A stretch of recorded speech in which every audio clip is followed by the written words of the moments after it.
Baik Bapak Ibu Saudara, kita akan mempersiapkan diri untuk membaca dan renungan firman Tuhan. Mari kita buka Alkitab dari Yohanes 19 ayat 28 sampai dengan ayatnya yang ke-42. Yohanes 19 ayat 28 sampai dengan ayatnya yang ke-42.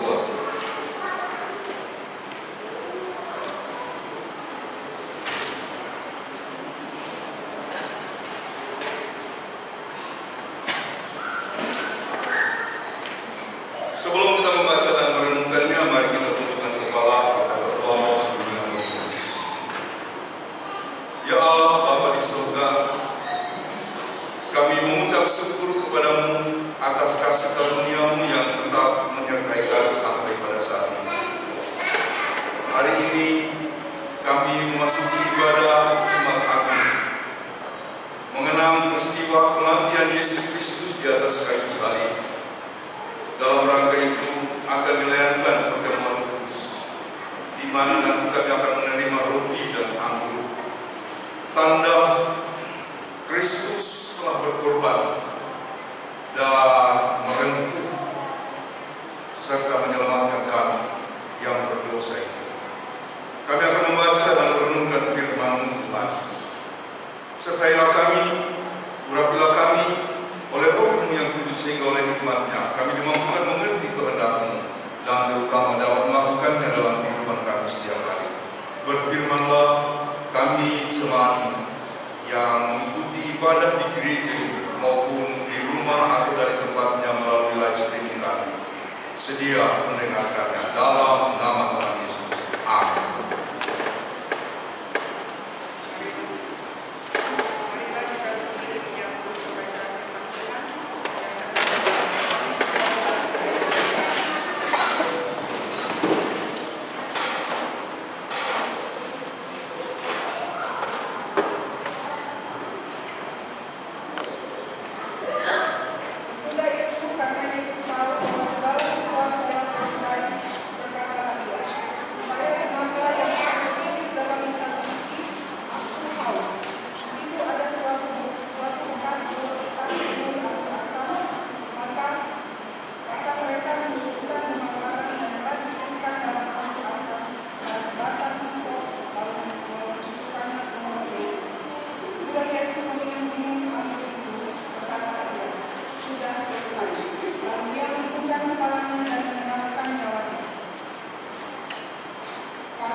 pada hari Sabat mayat-mayat itu tidak tinggal tergantung pada kayu salib, sebab Sabat itu adalah hari yang besar.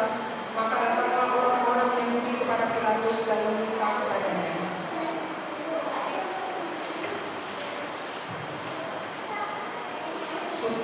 Meminta kepadanya supaya kaki orang-orang itu dipatahkan dan mayat-mayatnya diturunkan. Maka datanglah prajurit-prajurit lalu mematahkan kaki orang yang pertama dan kaki orang yang lain yang disalibkan bersama-sama dengan Yesus. Tetapi ketika mereka sampai kepada Yesus dan melihat bahwa Ia telah mati, mereka tidak mematahkan kakinya. Tetapi seorang dari antara prajurit itu menikam lambungnya dengan tombak dan segera mengalir keluar darah dan air. Dan orang yang melihat hal itu sendiri yang memberikan kesaksian ini dan kesaksiannya benar. Dan ia tahu bahwa ia mengatakan kebenaran supaya kamu juga percaya. Sebab hal itu terjadi supaya genaplah yang tertulis dalam kitab suci. Tidak ada tulangnya yang akan dipatahkan, dan ada pula nas yang mengatakan mereka akan memandang kepada Dia yang telah mereka tikam.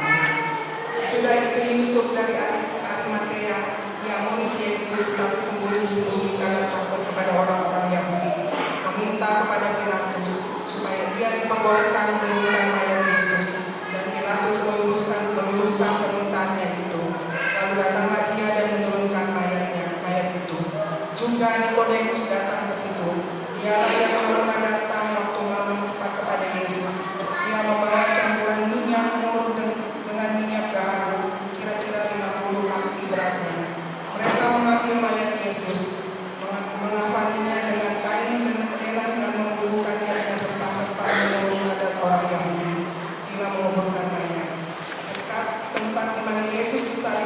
suatu tangan, dan dalam tangan itu ada suatu kubur baru yang di dalamnya belum pernah dimakamkan seseorang, karena hari itu hari persiapan orang Yahudi. Sedang kubur itu tidak jauh di tanah, maka mereka meletakkan mayat Yesus ke situ. Yang berbahagia ialah mereka yang mendengarkan firman Allah, memelihara dan melakukannya. Hosiana.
Asal dari Lambarese ya, saya pernah ke Lambarese, ke rumah dari pendeta Ika Lagi.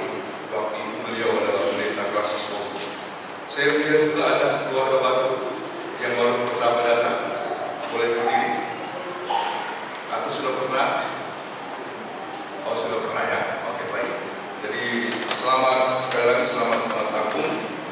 Dan hari ini kita akan melaksanakan ibadah perjamuan kudus, di mana nanti kita akan menerima roti dan anggur perjamuan. Tema hari ini adalah kematian yang berarti. Saya akan mulai dengan satu kegelisahan yang sudah ribuan tahun lalu muncul. Apakah agama itu berguna? Jadi itu pertanyaan yang selalu diajukan baik para filsuf. Salah satu filsuf dari Yunani yang getol mempertanyakan Tuhan, iman orang beragama, dan agama itu sendiri apakah berguna, yaitu Xenophanes. Dia menuding Tuhan dari agama-agama itu tidak bermoral. Ya, lalu kemudian dilanjutkan dengan pernyataan Friedrich Nietzsche yang lalu mengatakan matilah iman dari setiap orang beragama. Kematian iman, bukunya yang terkenal adalah kematian iman, karena dia menganggap kita tidak bisa mengandalkan iman dan Tuhan. Dan masih banyak lagi para filsuf-filsuf yang gelisah. Bahkan sampai sekarang ini beberapa filsuf mengambil jarak dengan agama. Tadinya mereka beragama, lalu mengambil jarak dengan agama dan mengatakan, apa sih untungnya hidup beragama itu? Apa sih untungnya kalau kita beriman?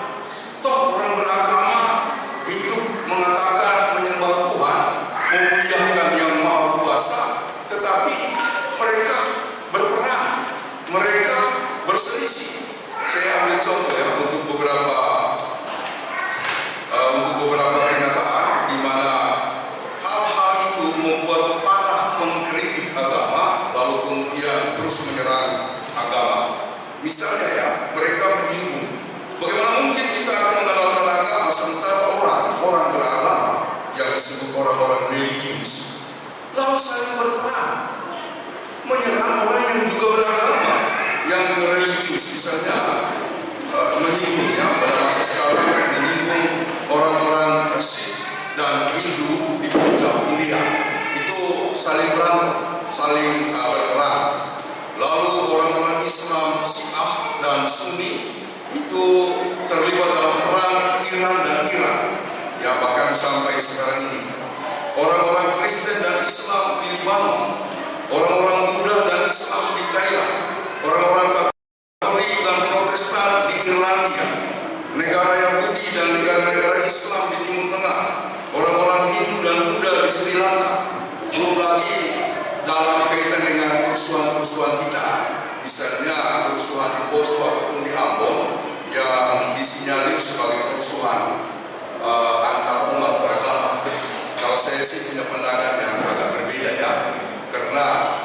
tinjauan yang kita lakukan untuk meneliti kembali apa yang terjadi sebelum kerusuhan itu, ada latar belakang politis di sana, ada juga latar belakang ekonomi, ada juga keinginan penguasa lokal untuk mempertahankan kejayaannya.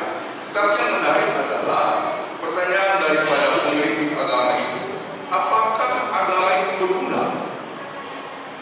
Saudara-saudara, kalau saya melanjutkan misalnya kritik para filsuf termasuk Xenophanes yang saya sebut tadi, menurut dia Tuhan-Tuhan yang dimiliki atau yang disembah oleh umat beragama tidak bermoral.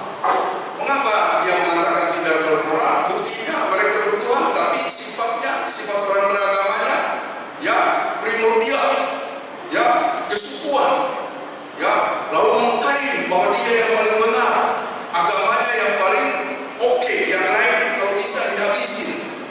Apakah memang seperti itu?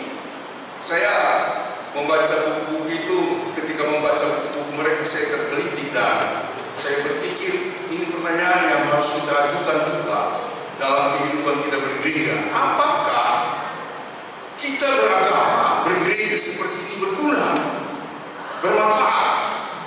Jangan-jangan manfaatnya itu hanya untuk diri kita, hanya untuk memuaskan kerohanian kita. Karena sudah terbiasa dari kecil sampai sekarang, kalau nggak ke gereja kayaknya ada yang kurang. Ya, saya kira itu oke saja. Tetapi yang menjadi pertanyaan selanjutnya adalah apakah keyakinan, keimanan, keagamaan yang kita hidupi ini berguna? Dan saya terus terang ya, selama beberapa tahun melayani di Jakarta, di gereja-gereja di Jakarta, dalam seri dan kemudian diskusi dengan teman-teman beragama yang lain yang juga berada dalam kegelisahan yang sama, sampai kepada sebuah kesimpulan, iya, kita harus pikirkan ulang cara beragama kita. Makanya ketika gereja KST ini mau didirikan oleh harapan dari orang-orang tua, awalnya kan saya pernah cerita saya tidak tertarik, cukuplah kita punya gereja-gereja yang kita ikuti selama ini. Mengapa lagi harus ada GKST? Namun setelah kita merenungkan, saya lalu berpikir begini, kiranya GKST yang ada di Jakarta ini akan menjadi lain dari yang lain. Amin. Memang banyak gereja, tetapi saya mengamati sama saja, hampir sama saja gerakannya, polanya, dan tidak ada sesuatu yang signifikan. Jadi keluar kita insignifikan, ke bawah dalam pelayanan irrelevan, hanya melakukan yang itu saja, mengulang-ulang yang itu saja. Lalu kemudian kita terbiasa dengan pola itu dan tidak berani keluar dan anggap itulah jalan kebenaran. Belum tentu. Sebab keselamatan kita bukan melalui proses itu. Walaupun itu penting dan menjadi jalan, namun keselamatan kita adalah bagaimana kita mengikuti jejak-jejak Kristus dan melakukan apa yang Dia inginkan. Karena itu dalam 1 Petrus 2 ayat 21 dikatakan oleh firman Tuhan di sana, justru untuk itulah kamu dipanggil, karena Kristus telah menderita bagi kamu dan memberikan teladan bagi kamu supaya kita mengikuti jejaknya. Nah, kadang-kadang jejak ini yang tidak kita ikuti. Jejak-jejak kita kadang-kadang sudah menyimpang menjadi rutinitas organisasi dan rutinitas orang-orang yang melayani just hanya sebatas itu. Saudara-saudara, nanti sebentar saya akan berikan penekanan, tapi yang kemudian menjadi semacam kerinduan ketika kita mulai bersama dengan teman-teman, orang-orang tua merintis gereja ini. Yang pertama memang ada misi GKST untuk menjadi gereja yang lain dari yang lain. Yang kedua, ini misi sosial, supaya kita warga dari sana itu punya persatuan. Karena mohon maaf, bukan membanding-bandingkan. Jika dibandingkan dengan masyarakat lain, entah Minang, entah Padang, entah Jawa, entah raja yang dekat dengan kita. Mereka kokoh. Lalu kemudian saya melihat orang Batak kuat, di mana mereka hidup ada gerejanya. Orang Toraja, di mana mereka hidup ada gereja. Jadi kesatuan mereka dengan kehidupan bergereja dan kehidupan sosial menyatu dan membuat mereka kokoh. Itu menjadi rumah bersama untuk mereka saling menopang. Maka muncullah kader-kader mereka yang hebat-hebat. Jadi apa istilahnya, kolaborasi antara daerah dan kehidupan bergereja di perantauan sebagai gereja diaspora dari masing-masing gereja tersebut memberikan semacam langkah baru untuk mereka maju. Itu misi sosialnya, tapi menurut saya bukan itu yang utama. Yang utama tadi adalah bagaimana kita menjadi gereja yang benar-benar menapakkan kakinya di jejak Kristus. Dan saya punya kerinduan gereja ini akan menjadi gereja yang berguna bagi banyak orang. Ada amin. Karena itu dari awal kita mulai dengan hal yang kecil, dengan moto berbagi itu indah. Pas pada waktu itu pandemi kita lalu mengatakan kita nggak punya uang, tapi kita harus menunjukkan bahwa kita bermanfaat bagi orang lain, baik di lingkungan gereja maupun juga di luar gereja kita.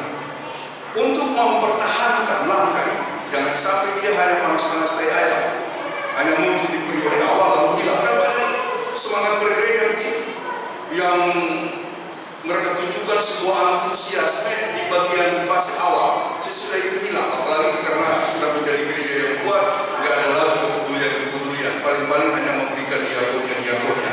Itu sih kecil, bukan berarti nggak berguna. Itu kecil, memang menjadi bagian gereja, tapi ada yang lebih dari itu.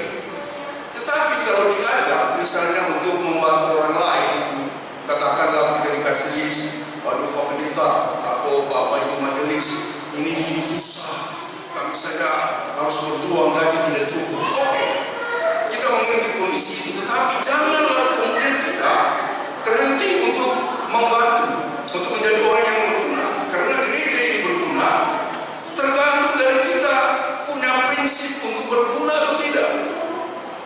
Makanya kita coba menempuh jalan lain, melakukan puasa.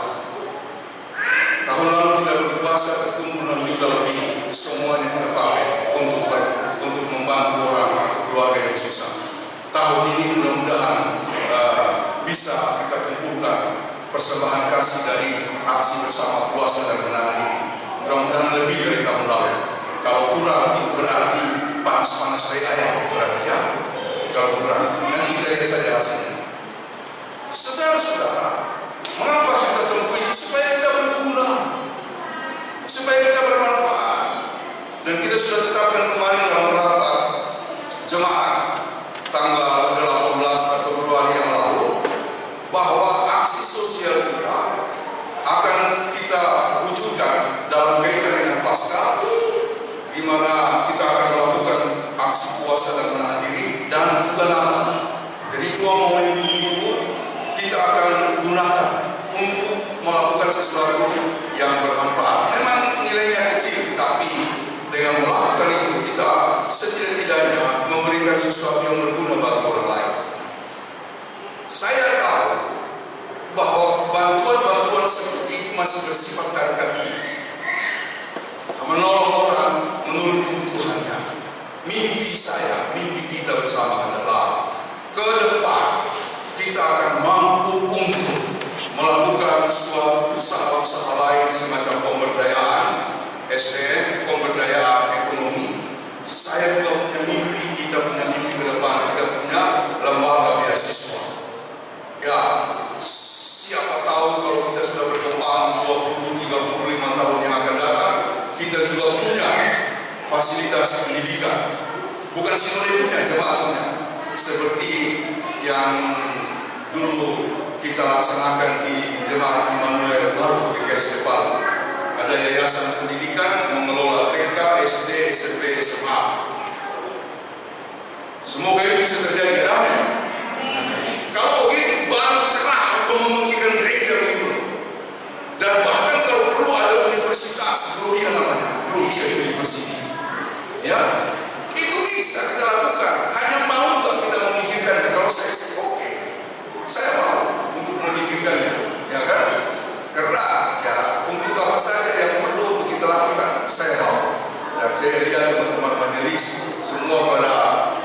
sidang terbuka begitu ya. Jemaat juga begitu. Makanya diminta untuk rapat klasis Pamulang Utara di sini.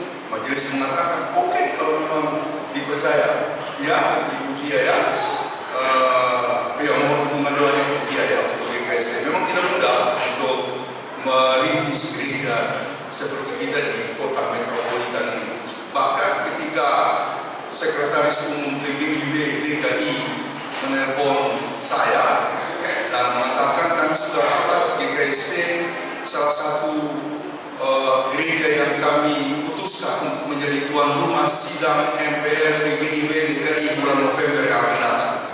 Wah, saya kaget, kita baru melaksanakan acara besar di Januari, sekarang diminta lagi untuk menjadi tuan rumah bagi sebuah event yang besar. Bagi kita itu event yang besar. Saya bilang, tunggu Pak, saya rapat dulu dengan majelis. Apa di dalam majelis? Ya kalau dipercaya, ayo. Wah, itu luar biasa bagi saya ya. Belum, saya bilang, kita cari dana 150 juta loh. Kalau di rapat klasis kemarin besarnya sekitar 100 juta, ini 150 juta. Ayo. Ya kan? Pak Ibu Ketua, Ibu Evangelis ini mengatakan Tuhan ada di depan. Wow, luar biasa ya.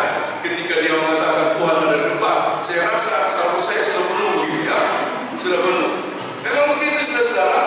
Kalau kita punya problema, punya kebutuhan, jangan perlu mengeluh. Aduh Tuhan, bagaimana saya mau mendapatkan dana?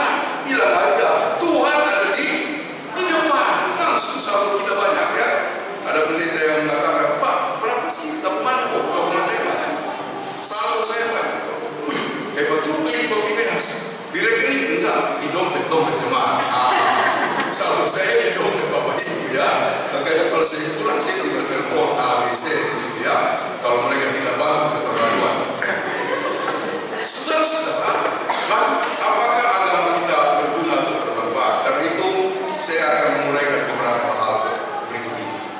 Mari kita menjejakkan kaki dalam rangka bergereja dan pelayanan kita seperti yang diteladankan oleh Yesus.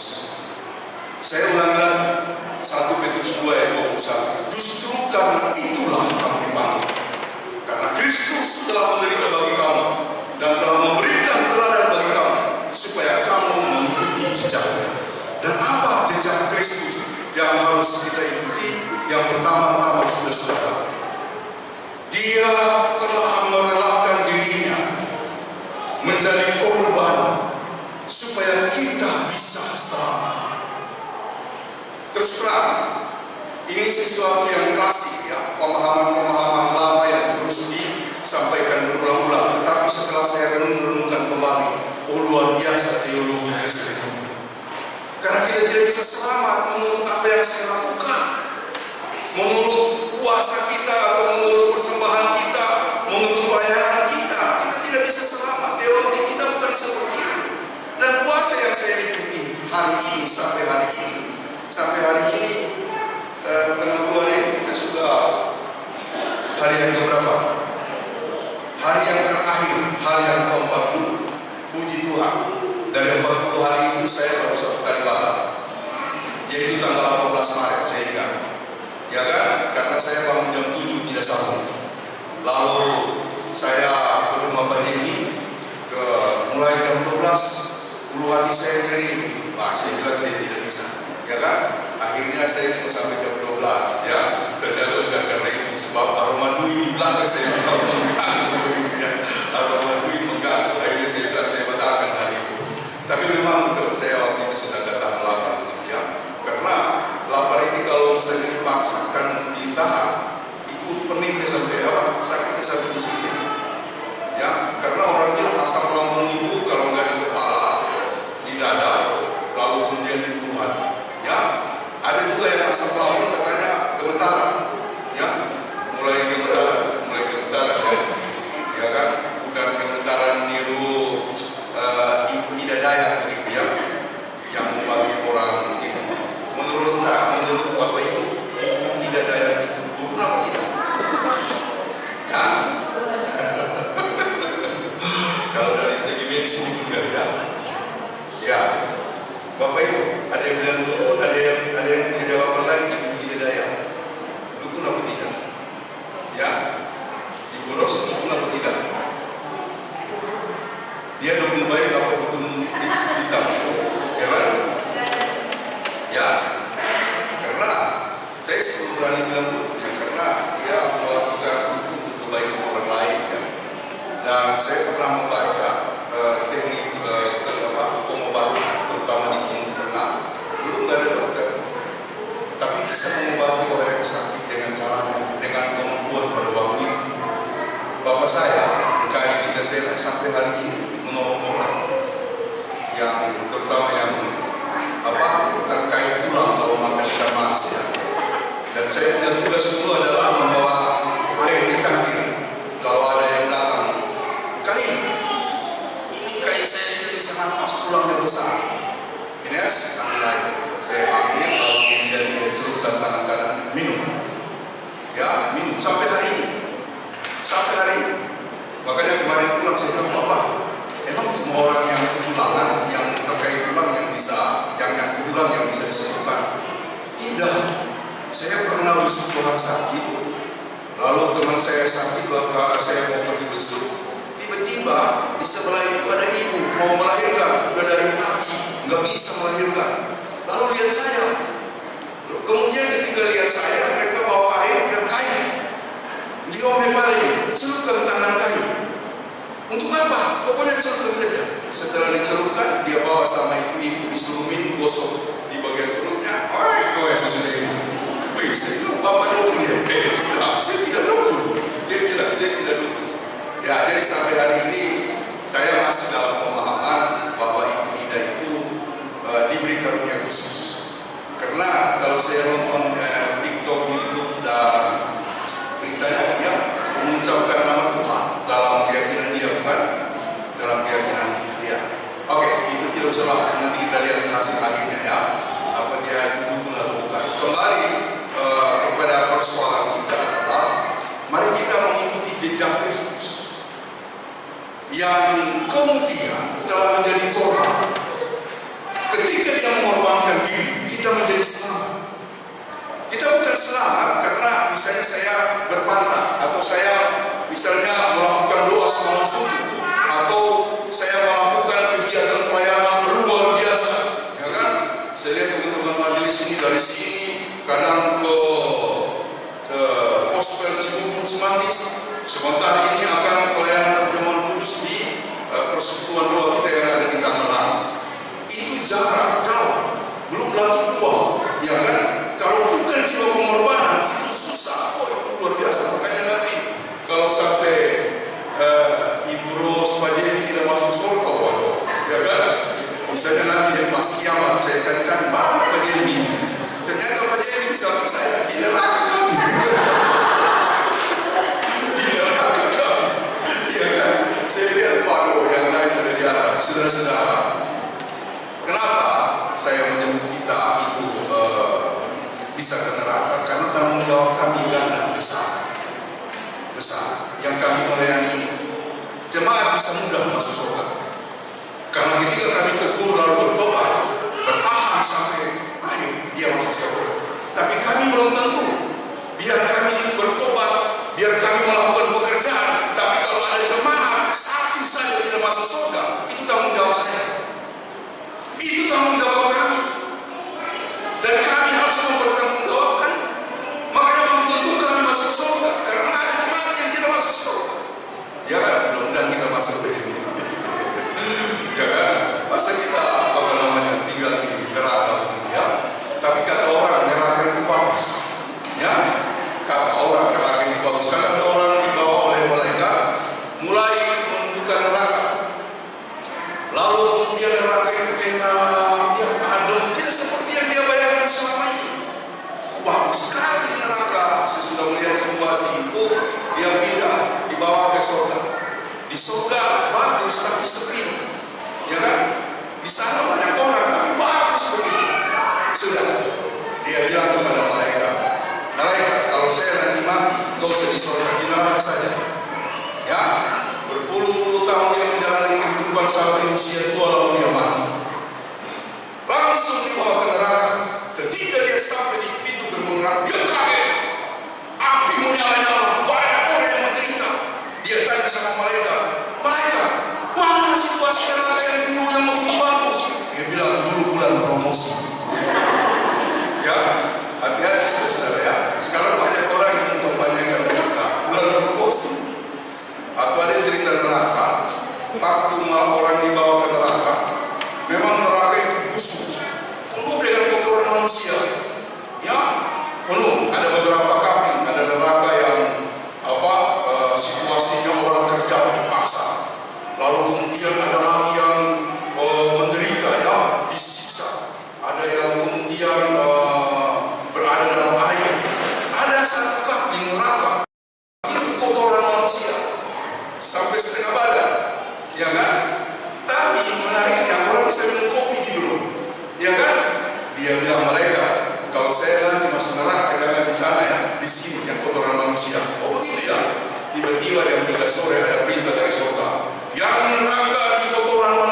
memaksakan kegembiraan. Tapi saya lihat gereja-gereja dipenuhi oleh jiwa-jiwa yang lethargi, yang lemah lesu. Lemah lesu, mulai dari ibadahnya lemah lesu. Apalagi kalau pulang kampung, ya kan? Pulang kampung itu kalau kita nyanyi itu memang ditarik panjang, ya kan? Lagunya misalnya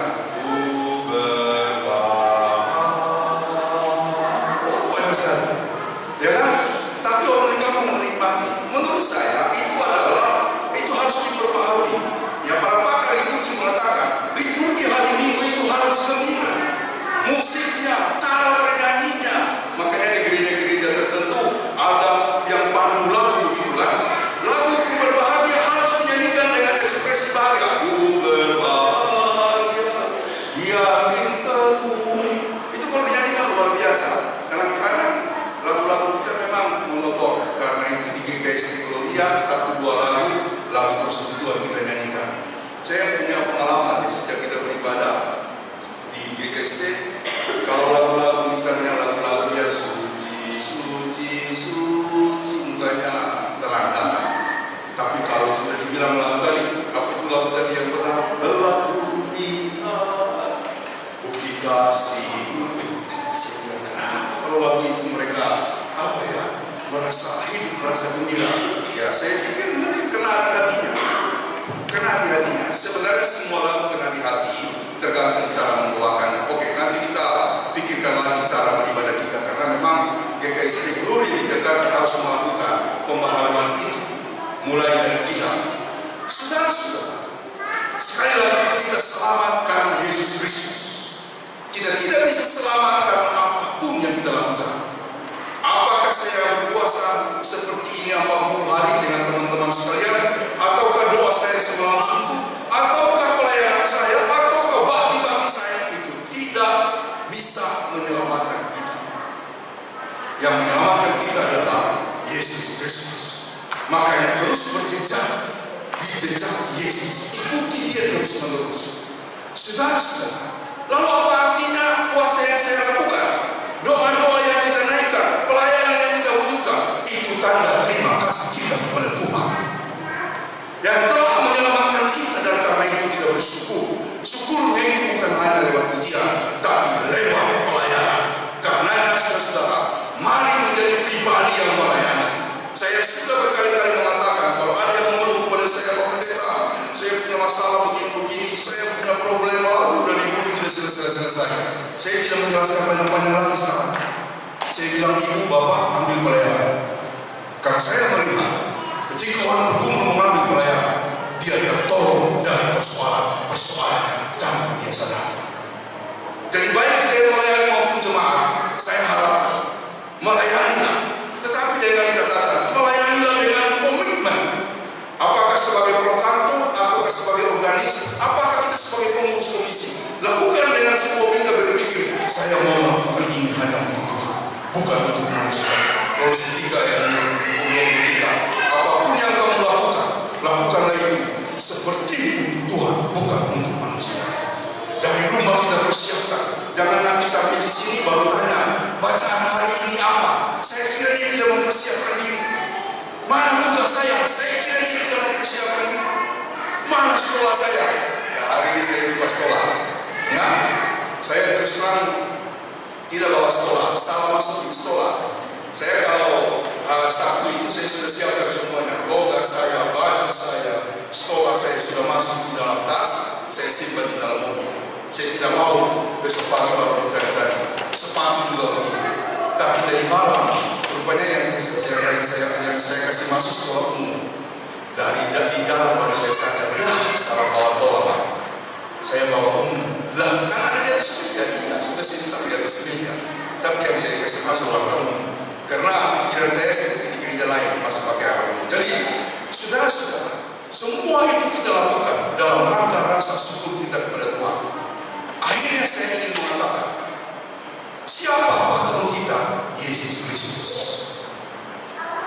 Dia melakukan seluruh misinya tuntas, tanpa mengeluh, tanpa menggunakan cara dunia, tanpa mengadopsi filsafat duniawi.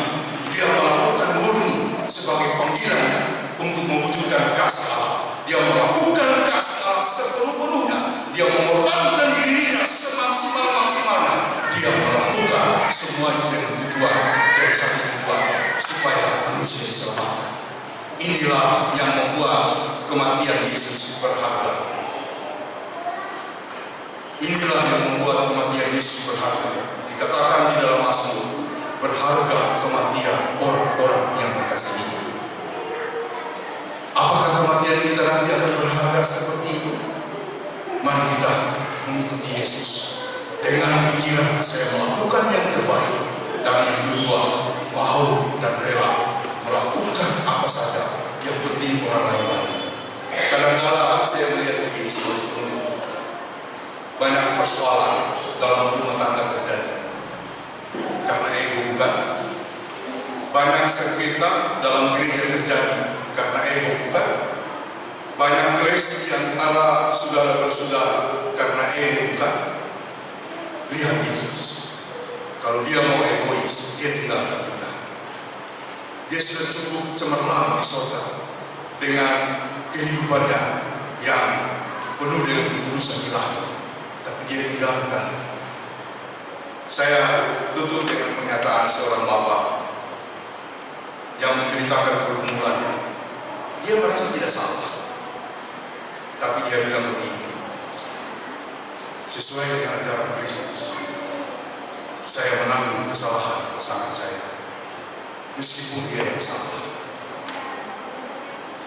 Dengan begitu kami bisa bertahan, Pak. Saya katakan luar biasa. Kalau misalnya ada kesalahan di antara kita, jangan diomongin, jangan dipojokkan. Yesus sudah memberi teladan di dalam kitab Markus 13 ayatnya yang ke-12 dan 17, ada pembasuhan kaki sana. Lalu dia mengatakan di ayat yang ke-15, aku telah memberi teladan kepada kamu, aku telah membasuh kakimu, dan biarlah kamu juga membasuh kaki sesama. Membasuh kaki adalah membersihkan kotoran. Kotoran itu ada pada kita semua. Tidak ada manusia yang sempurna. Manakala kita tahu kotor saja, kita yang diutus Tuhan untuk melayani, untuk melayani, untuk kemudian menasihati dan menjadikan sahabat sebagaimana Kristus telah menjadi sahabat bagi kita. Saudara-saudara yang dikasihi oleh Tuhan, waktu yang ada di depan kita, mari kita jalankan. Kita tinggalkan masa yang lalu. Tuhan sudah berikan hidup yang baru. Inilah ajang bagi kita untuk bersaksi. Sebentar kita akan menerima roti dan anggur. Tanda anugerah Tuhan dikukuhkan lagi dalam hidup kita. Semoga kita dipulihkan dari segala kondisi, pergumulan, dan segala kehidupan, dan benar-benar bisa menangkap Yesus dalam kehidupan kita ke depan. Saya ikuti salah satu perkataan Paulus, di seluruh kehidupanku aku memikul kematian Yesus, supaya jika boleh dikenal, kehidupannya juga terpanjang dalam hidup. And all time we carry deep of Jesus, so that his life also be seen or in our mortal bodies.